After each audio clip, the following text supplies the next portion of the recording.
أشرف حكيمي يتعرض لإصابة خطيرة.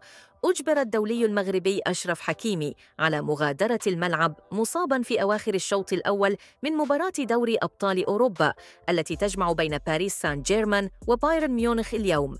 وانفجر حكيمي بالبكاء أثناء تلقيه العلاج من الطاقم الطبي للفريق الباريسي بعد تدخل قوي وعنيف من الكولومبي لويس دياز.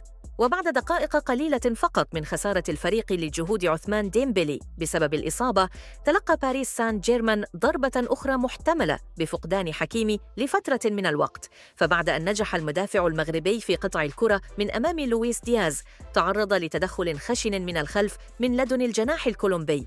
وبينما اضطر دياز إلى مغادرة الملعب بعد طرده إثر تدخل تقنية الفيديو، كان حكيمي يتألم بشدة على أرضية ملعب حديقة الأمراء قبل أن يذرف الدموع.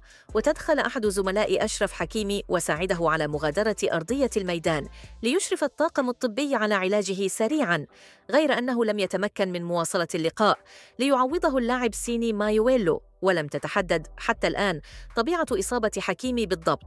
يشار إلى أن إصابة الأسد الأطلسي تأتي قبل أسابيع قليلة من نهائيات الدورة ال35 من كأس إفريقيا الكان المزمع، تنظيمها ما بين 21 من دجنبر و18 من يناير المقبلين في المغرب.